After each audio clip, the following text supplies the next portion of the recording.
Hi, this is Will Quantic, and you're watching Bmusic. Welcome to Noise Reel, the only show that shines a spotlight on the South Coast music scene. Coming up on October's show, Raya Rose is our monthly Bsession guest. We learn all about her and her rock and roll upbringing and hear her play at the end of the show. We hung out on the BIMM stage at Together the People Festival. We'll bring you some of our best interviews. Brighton Digital Festival and Radio Future Sounds invited us down to learn about the future of the radio industry. And we catch up with globe-trotting Tru Thoughts artist Quantic. I'm now joined by Raya Rose, a raucous rock chick from Brighton. Let's start at the beginning with you. You've told us that you grew up on tour with bands such as Rage Against the Machine and Journey. Yeah. How does one grow up on tour with, you know, some of the world's best and biggest rock bands? Well, my dad's been in the industry for years.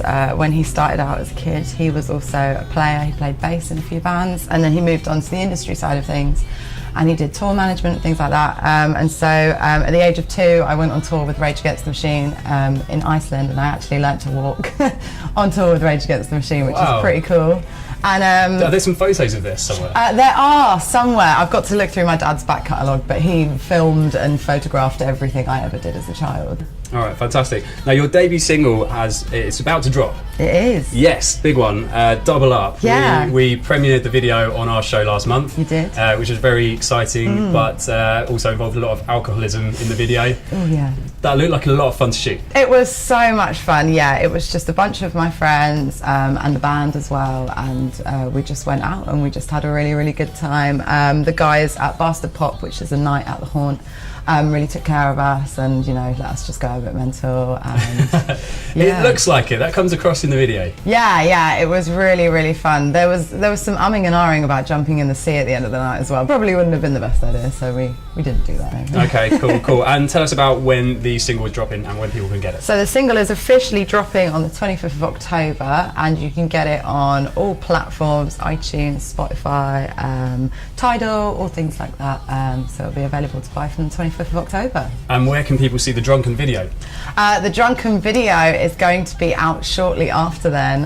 It's very exciting. You've got an exclusive clip, so if you want to see that, head over to Bmusic. Head over to our archives on thisisbmusic.com. Now, we talked about the single release. What else is going on for you up to, you know, the rest of this year and into next year? So we've got a few things happening. On the 25th of October, which is the day that the single comes out, we are going to be playing a show at Sticky Mike's. It is our single launch. It's our first headline show in Brighton, and we've got some awesome bands playing. We've got Fine Creatures playing, and we've also got Ocean, so that's going to be amazing. And then we've just announced that we're going on our first ever tour, which is so exciting. We're going to be going with a band called Army of Bones, who are absolutely wicked, lovely rock band, and we're going to be playing the 20th in Birmingham, the 21st in Leeds, the 22nd in Derby, the 23rd in Brighton, and the 24th in London. So that is Good November. Work. I know, Good right? work. Trying to remember it all in my brain. Working hard to remember that, so spot on. Yeah, so November tour now, so that's going to be amazing. Wicked. So single out in October, headline show in Brighton in October, tour in November. and then tour in November. Yeah. Loads going on. Where can people check that out? Everything is I Am Raya Rose. We've got a website, www.IamRayaRose, Facebook, Twitter, Instagram, all social medias, I Am Raya Rose. Fantastic. She is Raya Rose. Check her out. Thank you very much. Thank you. We're back at Together the People for the second year in a row. BIMM have got their very own stage where they'll be showcasing some of the best up-and-coming young talent in the UK. I'm here to check it out.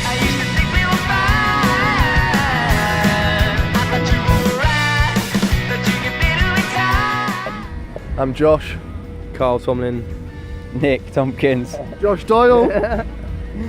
Well, our funny fact is that in the last festival we did, which was Why Not Festival, once we parked the car, came back to it in the morning and someone had smashed the wing mirror off, so we had to drive all the way home with a sellotaped on wing mirror. And then just after I dropped the guys off, I drove home and someone crashed into the car and wrote it off. So yeah, it was more tragic than funny, really. Was there a memo that went out about the shirts, or is it just the way things went down today? I mean, when four fashion icons meet, there's not much you can do to stop them, is there? We've always been this way. People have always looked up to us, and just work, doesn't it? Stay humble. Yeah. I'm Josh, and originally we were going to call ourselves Man-Child. I'm Becca, and well, when you look up us on Facebook, you just get a load of like mother care and like weird stuff to do with babies, so you have to look quite hard to find us. Could have found some much worse things if you'd gone with Man-Child, to be fair though. True.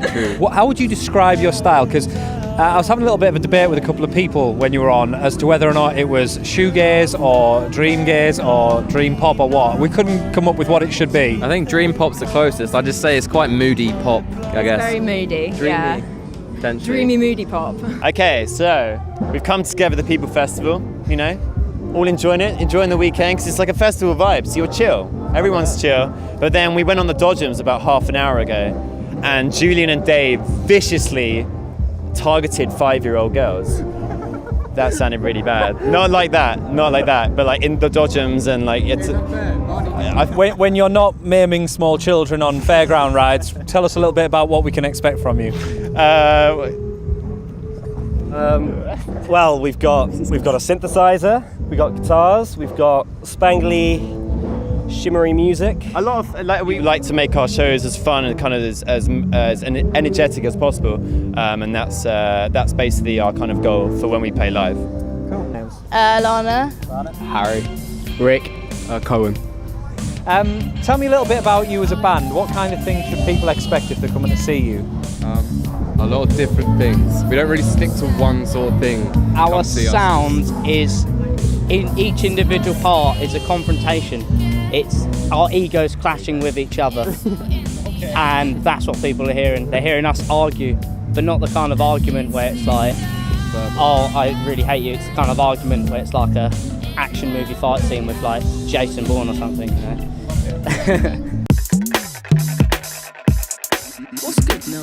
What are you saying? I'm Vicky Hughes, I run Fugu PR. The Brighton Digital Festival is one of the UK's largest and fastest growing festivals in the digital sector. It's quite unique and special in that it brings the digital community here in Brighton together with the art community. So today's event, Radio Future Sounds, is all having a number of fantastic panel discussions and debates and conversations around the future of radio. It takes a while, but the thoughts do kick in, dealing with consequences I'm now forced to live in. I'm Chris Cook. I am MD and business editor of CMU, which stands for Complete Music Update. So I write about and report on the music industry and the music media, and I also programme the conference side of the Great Escape Festival that takes place here in Brighton each May. I mean, most radio stations still have good audiences. The audience figures at large haven't changed hugely, although what is changing is what they call listening hours. So it's the same number of people are listening, but they're listening for less time, and that's probably because they're turning off the radio and they're going to YouTube or Spotify or Apple Music and they're experiencing music there. Just listen to lose yourself in the dance. Hi, I'm Satya, co-host of Millennials. We've been invited here today because we have a podcast together. So I was on the Love or Money panel, and that was kind of discussing how podcasters can monetize their content, whether they should, and whether there's a compromise on the content that you produce. It was an interesting discussion, I guess. I'm Sophist. I'm representing Platform B, Radio Future Sounds 2016. Really happy to be here. It's been a great panel, a great day so far. My panel was about the community of radio, especially in Brighton and local radio, the difference that it can make versus a regional show or a national show, how important it is to have those connections, how important it is to have that base in your local area. My name's Darren Knott, producer for Solid Steel radio show, Future of Radio. I guess, you know, you look at how it's gone over the years. It was initially a few radio stations that dominated the radio waves. Pirate radio came along and kind of tore that apart slightly, and we've had it even more with the internet, and it's growing wider and wider. Never think of me as a commodity,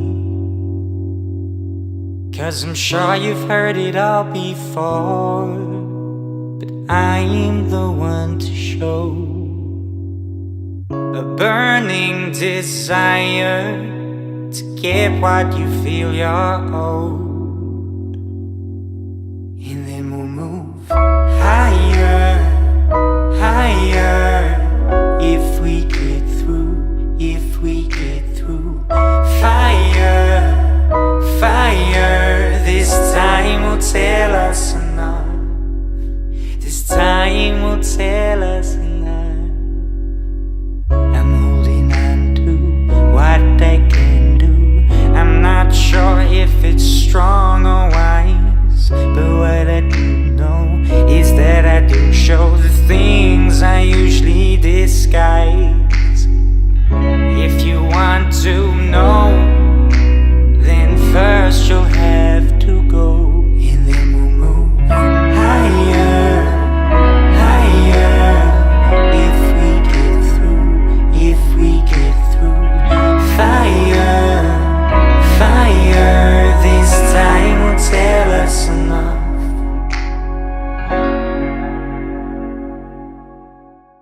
Welcome back to Noise Reel. Every interview on this show can be watched in full on our Facebook page and our YouTube channel. For now, let's go back to Together the People Festival. Bruce. I'm John. Sylvia. Carl. Scarlett. I'm Jason. Fred. I so nearly got caught up and did my name into it there. I almost said the wrong name. Trying to get into the band. So. Okay, so to start off with, I would like you to tell me what your funny story is as something that's happened to you as a group. All right, sweet. So this was before like what we've got today as the band. We've been together for about 6 months, but before that, we had our old bassist and our old guitarist, and they got into an arm wrestle, not anything aggressive or anything. It was a friendly arm wrestle. It was me, Johnny, and the 2 other people at this dinner, and they got into an arm wrestle, and I turned around for a second, and all I heard was a snap, like as if like somebody had just grabbed a log and broken it. And I turned around just like, what the flip, man, have you broken the table? And then no, I turned around and our old bassist's arm is just like that, just like flopping about like a fish. It's just like, I think I've just broken my arm. I'm just like, I'm pretty sure you've broken your arm, man. And it was just horrible. He broke it in like 3 places up there and had to go back home, and he couldn't like play bass for a while. It was really quite sad. So we got a new bassist. Yeah, so we got a new bassist. Worked out well for you then. You're quite a large group compared to some of the others that are here. How did you all fit on that stage? Oh man, you should see it when we don't have a stage that We size. played stages like half the size. Like we can kind of figure it out, yeah. Dance moves and everything. So we're like, The stage was so small this one time. I was standing next to Bruce. We were in London at this place called Birthdays, and I turned around for 2 seconds. He hit me in the stomach with his guitar neck, and I was just looking at him, just like waiting for him to notice, and he just comes back up in my face with the guitar instead, and just like knocks me completely out. I'm just like, what the hell, man? Chillers. Adam. Vicky. Ed. Only 2 funny things have ever happened in the band, but they are funny.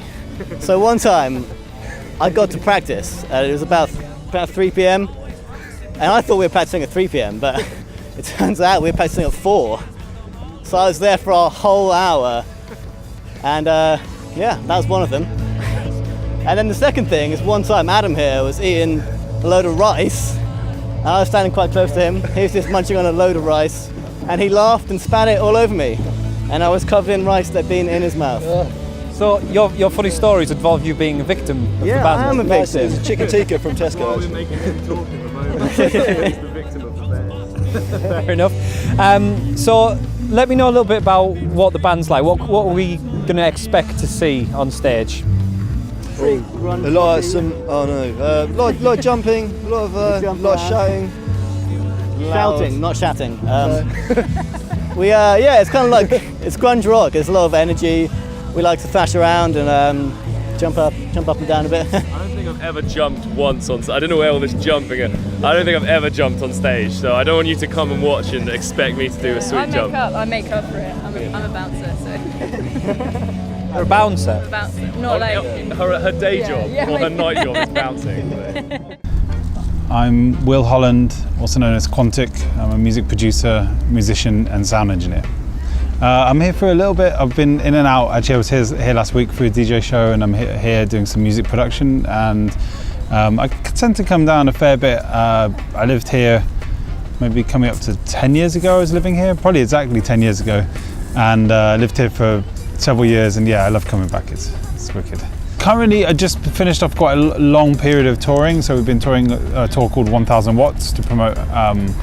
To promote an album called 1000 Watts also, which is Flying Inferno record, like a reggae side project I have, and we've just kind of finished doing that. We're doing another US tour, and after that probably just like taking a step back because we've been on tour since just the spring really, started in May, so it's been a long time on the road. And yeah, just working on some new ideas, maybe some dub versions of some of the Flying Inferno stuff, and then starting to think about albums for new ideas for 2017.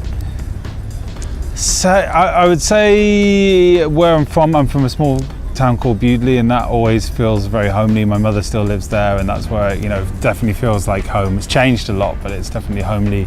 I wouldn't say Brighton really feels like home these days. I spent a lot of time in New York, obviously, and still a lot of time in Colombia, and I spent a lot of time, more than anywhere in Colombia, I spent time in Cali. I lived there for 5 years, so it's a place I really, really love, and I love the people from Cali, and it's that feels like home too. And then Brooklyn these days is totally feeling like home because somehow it's a mishmash of all of that, and it's a good place to be. There's a lot of musicians, and I have my studio there now, and it's like the first time, I'm in my 30s now, and the first time I've got like a proper studio set up that feels like, dare I say, professional. So it's a good place to be, and a lot of English friends there, and Colombian friends, and American friends, so it's all kind of working out. I mean, I guess if any of them, Brooklyn is the place I call home, really. I mean, do you miss home cooking from Bsession?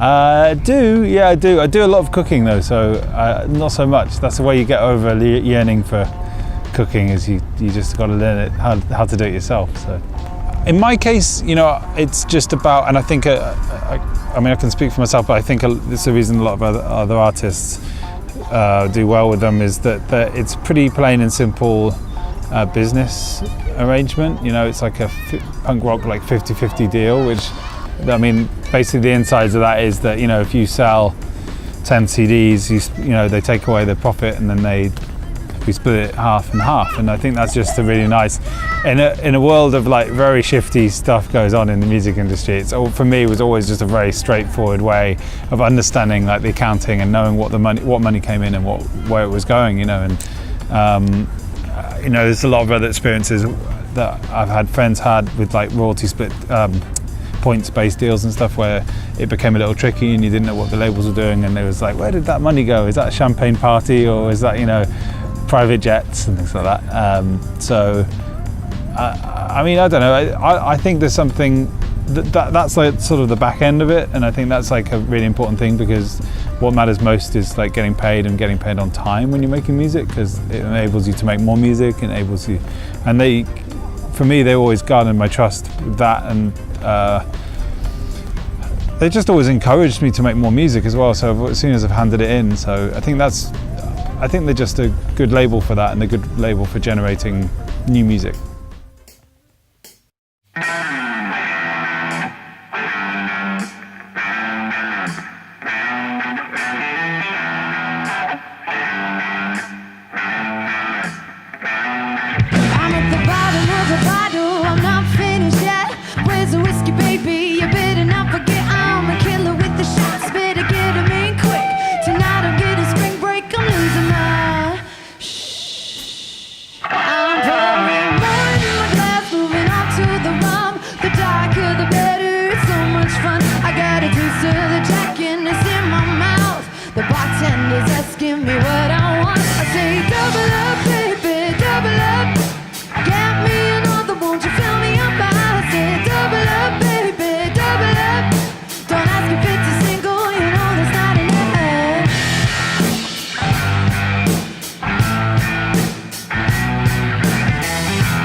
Sweat dripping from the walls, dancing on the bar. Dust off your moves for your favorite song. Now we know what to see. We'll stay up on our feet. Double up, baby, double up. Get me another, won't you fill me up? I said double up, baby, double up. Don't ask if it's a single, you know there's not enough. Baby, double up. Get me another, won't you fill me up? I said double up, baby, double up. Don't ask if it's a single. Now the crowds are getting rowdy, don't wanna go home. Burning the streets, cause the booze is all gone. We've had too much to drink, but can't you tell? We're dancing with the devil, we're giving them hell. Move out of